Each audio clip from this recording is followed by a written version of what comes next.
Hello friends! Happy World Giraffe Day, where we take the longest day of the year, June 21st, and we celebrate the tallest land animal in the world, the giraffes. It's going to be super casual today. We're going to be trying to do a lot of different things. We're going to try to do a training session, and then we're going to bring you guys up to the top of our feeding deck to kind of feed the giraffes, or lower the feed deck, sorry, to feed the giraffes. But we're at the mercy of our animals, so if they choose not to participate, that's up to them. We also have a lot of flies today, so Makolo in their training space to my right is also a little bit bothered. But I'm going to pass off to Caroline, where she's going to talk about a little bit of our training that we're doing right now with our giraffe Makolo.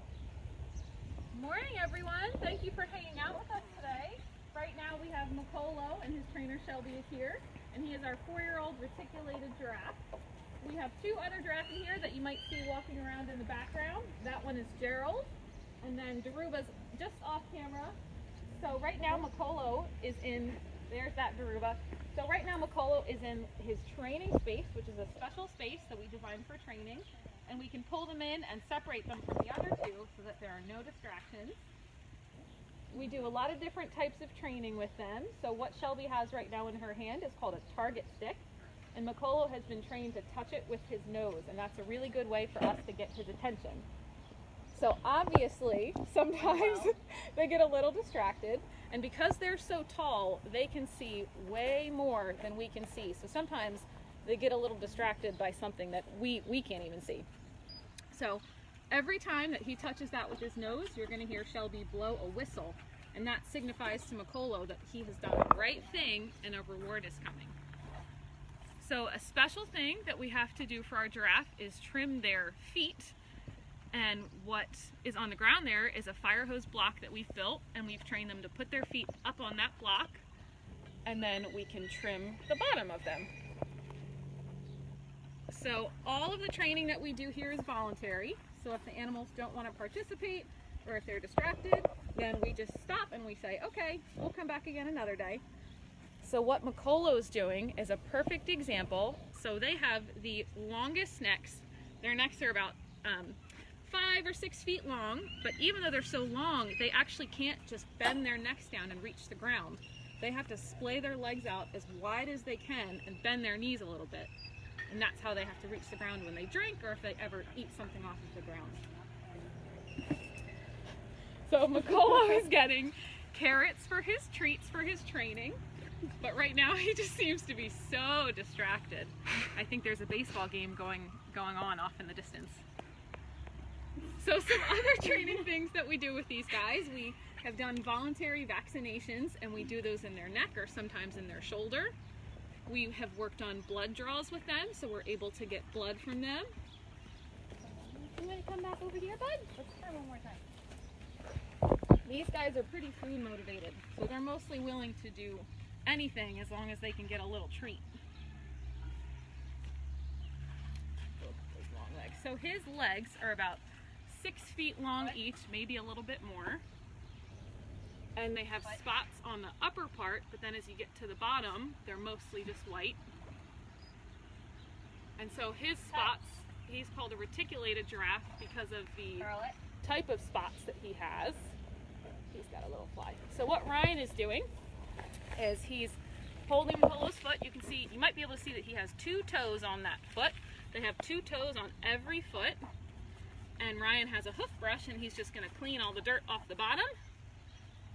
And then there are a bunch of different specialized knives that we use to dig away at all of that extra growth that happens in there. And this is something that's routine care for them. If you have any horses or sheep or goats at home, you might do something really similar with them. This is really important for their feet and for all of their joints.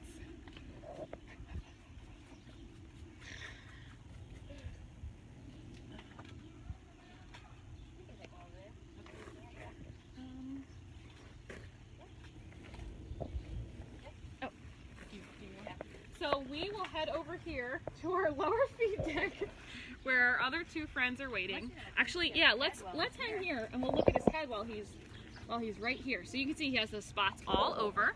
So giraffe can be different shades of brown. So they have those white or really, really light tan base coat, and then they've got different colored spots all over. And Makolo is the darkest giraffe that we have. And so you can kind of look at his face and see how his face is pretty dark brown. So those spots are actually... He's done with lettuce. He's just done with the lettuce for today. Maybe those guys will He be says, more no, interesting. thank you. Okay, so we'll come over here and we'll keep talking about those spots. So those spots are actually pretty incredible, and scientists have discovered that they are used for thermoregulation. So these giraffes are able to regulate their body heat with those dark spots. That's where all that extra heat leaches. So if you were to hold up a camera to them that can show the different levels of heat and cold, you would see that all those spots are all dark. Hi, Gerald. So this is Gerald. He's our 7-year-old boy, and he is a very sweet boy. He's always willing to eat his lettuce. He doesn't usually get distracted. Hi, buddy. So they've got those spots that go up all over their head, and then once you get up to their head, you see they've got those big, long ears, and they use those ears to listen really far away.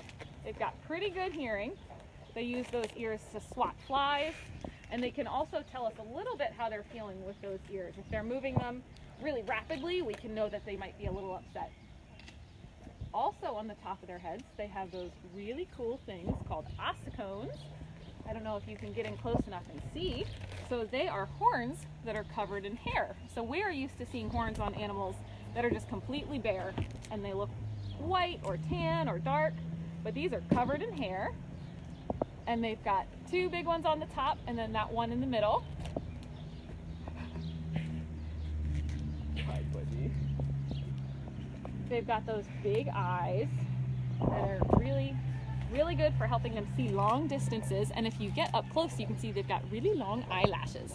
So they spend a lot of their day eating with their face up in the trees, and those eyelashes help protect those sensitive eyes from any little pokes or any little leaves. They've got these big, long tongues. We'll see if Gerald will show us how he uses it. So those tongues are between 18 and 21 inches, and they're used for stripping leaves, you got it, bud, and twigs off of trees. You're gonna do it, and they wrap it around the stem, and then they just strip all the leaves off. And you might notice that it's a dark color. It's like a dark purple or a dark blue, and that's for sun protection. Because if you think about how hot it is in Africa and how bright the sun is, and they spend a good majority of their day eating, they want to have that tongue protected from the sun. Oh, you're such a good boy. Yeah. So Ryan is going to jump in, and he has some extra things that he's going to talk to you guys about. Okay, so I mentioned that today is World Giraffe Day, and the purpose for this day is to raise awareness for giraffe conservation, because giraffes are actually going through what's known as a silent extinction. There's right now estimated to be about 90,000 giraffes worldwide, and that might seem like a whole lot, but to put it into context, there's about 500,000 elephants. And elephants get a lot of attention between conservation organizations and the media, but there's more than 5 times of them in the wild compared to what giraffes are. They're being heavily impacted by poaching, disease. There's actually a disease that is basically causing like infection on their skin, and it's slowing down their mobility, which is causing them to be preyed on more heavily by lions. Lots of conflict between nations. War really impacts not just giraffes, but lots of native species in Africa. And actually, believe it or not, competition with livestock, farmers and ranchers. Fences are a really big problem for giraffes. Farmers will put up a fence trying to protect their livestock, and in doing that, they create a barrier where a giraffe might even get caught or entangled in it as they go from point A to point B. So this day is to try to raise awareness for giraffe conservation, and a big player in that field is the World Giraffe Foundation, the World Giraffe Conservation Foundation.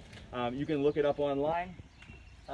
They do various initiatives throughout 15 different countries to try to educate the public, allocate different plots of lands to try to like have protected zones for giraffes and other wild animals to be in. They also work on relocating animals. So they have a yearly initiative called Operation Twiga, where they take giraffes that are on one side of the Nile River, which is a huge natural barrier to giraffes, and they actually will relocate them on the other side of the Nile River to try to diversify and make the genetic populations more robust in those areas. And when they do that, they kind of capture the wild giraffes, and they take blood samples, they check their hooves, they check for their health, and then they load them onto a boat and boat them across the Nile, and they let them out on the other side. And through this research, they're actually discovered a lot of really awesome things. So they've been getting a lot of DNA samples and lots of information from all of these individuals they're collecting. And one of the things that they discovered within the last couple of years is that there are actually 4 different species of giraffes.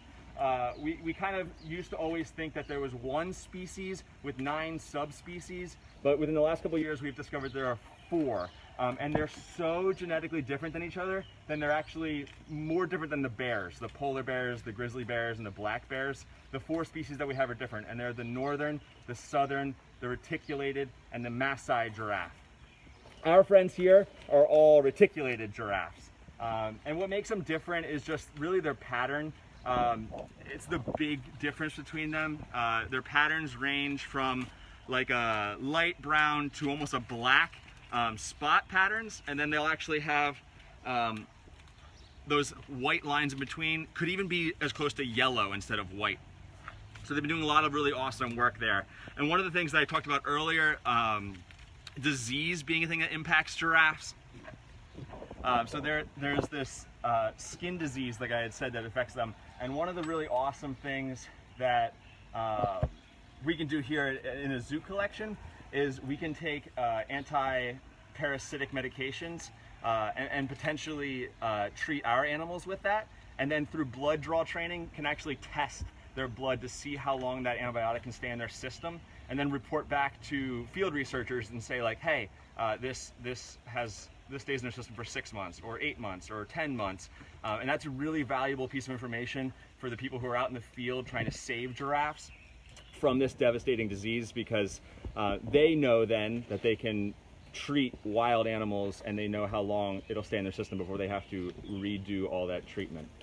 And that's why today and every day is so important to celebrate these big guys to help support giraffe conservation in the wild. And if anyone has, some funds here or there, I highly recommend donating even just $1 or $2 to the cause, the Giraffe Conservation Foundation, because they do a lot of really awesome stuff to help save these guys. Not sure what time we got. Do we have questions rolling in? So they're still coming in. We Okay. don't have too many yet.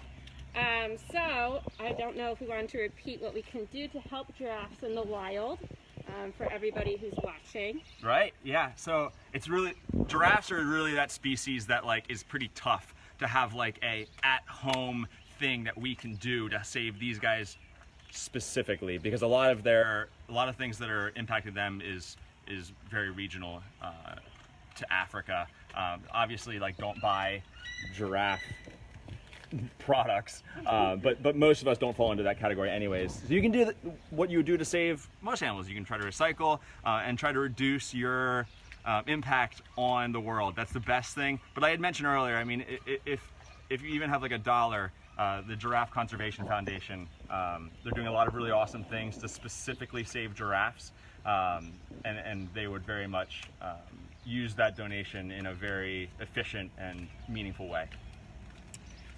So Kathy is asking if Daruba is still here, so maybe we can repeat their names for everybody who came in late. Yeah, Daruba is still here. He's been here longer than all of our giraffes. He's the one right here to the left who actually is on camera. Daruba, he is our oldest giraffe. He's 10 years old. And then our 2 newer additions over the last couple years that came in is Gerald and Makolo. Gerald is taller than Daruba, but he's younger, he's 7. And then Makolo is our youngest guy, who, it might be really hard to see where we're at, but he's down on the other end of the exhibit. He's a little 4-year-old, he's growing so much. He's already caught up to the others, and he might even pass them in height.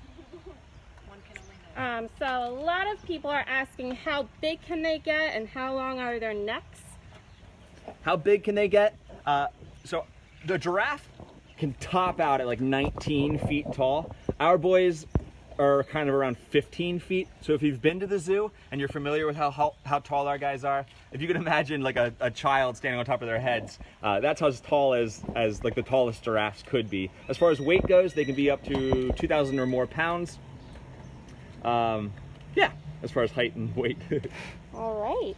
Pamela is asking what their lifespan is and is asking if they stay together as families. Okay, so two-part question. First, we'll get to the lifespan.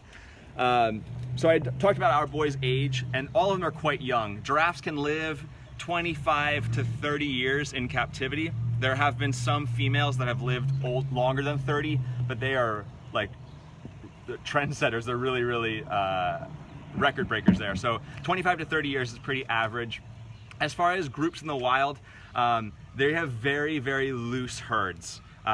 Individuals will come and go. They hang out with each other for like, a couple days, couple weeks, couple months, and then they leave. It's not really a rigid structure, but they do frequently hang out with each other. And a group of giraffes is called a tower, fun fact.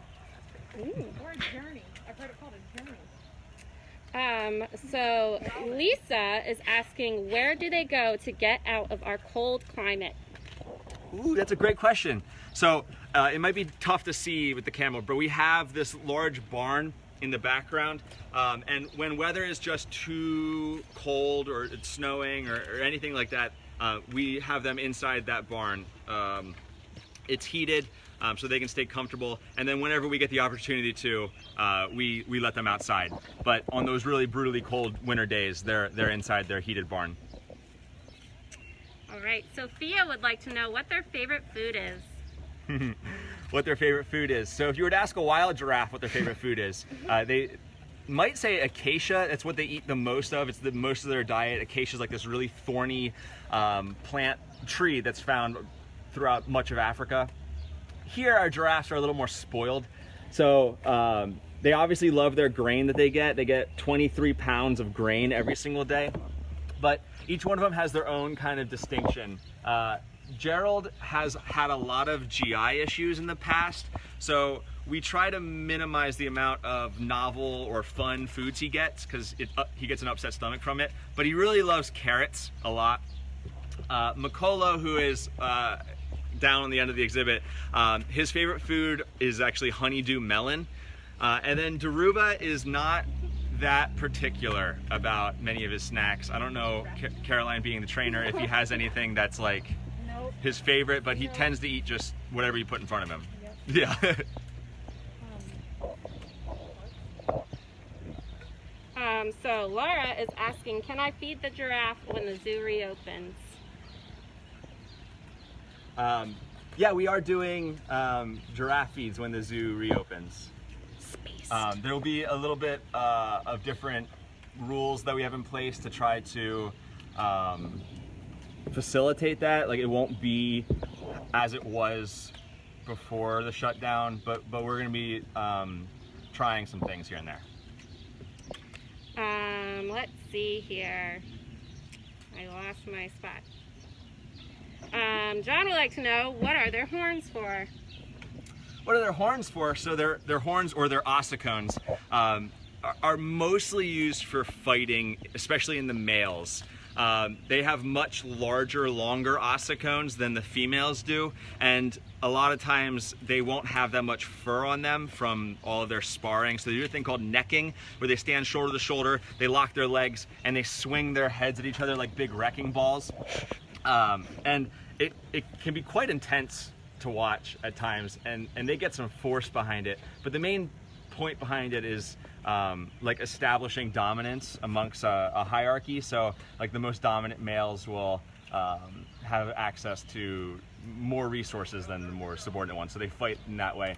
Females also have ossicones. They don't really use them to fight too much though. It's believed, just like how their spots help them thermoregulate, that their horns, their ossicones, also help them thermoregulate. That's a really great question, and I tried to not go too far into that, sorry.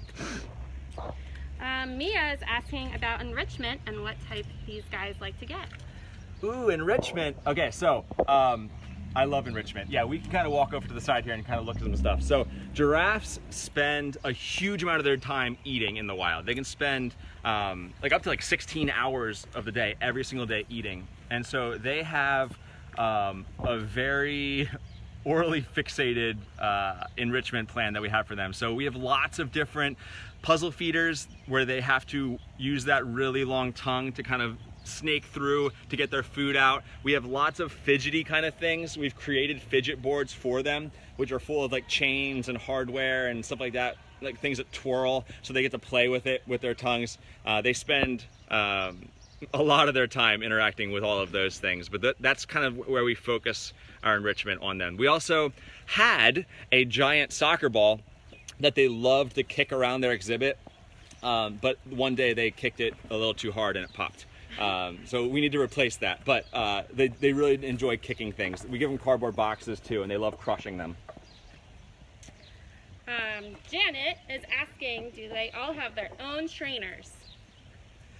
Do they all have their own trainers? Yes, they do. So the reason why there's a small army of us here is because each one of us trains one giraffe. It's a big feat to try to train all of them simultaneously, and so each one of us trains their own giraffe. So Shelby trains Makolo, Caroline trains Daruba, and I train Gerald. John is asking, how strong are giraffes? Ooh, that's a loaded question. How strong are giraffes? I'm not actually going to be able to give you a particularly exact answer. They're really, really strong though. So they have a very impactful kick. That's their main line of defense. If they get attacked by like a lion, they can kick out in all directions, and they can basically leave the lion completely like unable to engage in one single kick. So it's quite strong, and that's really where most of their defense comes from. But they do have really strong necks. Yeah, that's a tough question for me to answer. I'm sorry. They're really strong. That's good. Stephanie is asking, how much food do they eat in a day? Okay, how much food do they eat in a day? So our boys, again, like I said earlier, get 23 pounds of grain that they all share every single day. They get about 2 bales of alfalfa hay, which is like probably around 40 to 50 pounds of hay. And then we do public feeds with lettuce, where you guys give them lettuce. And on those busiest days, we're going through probably like 30 pounds of lettuce.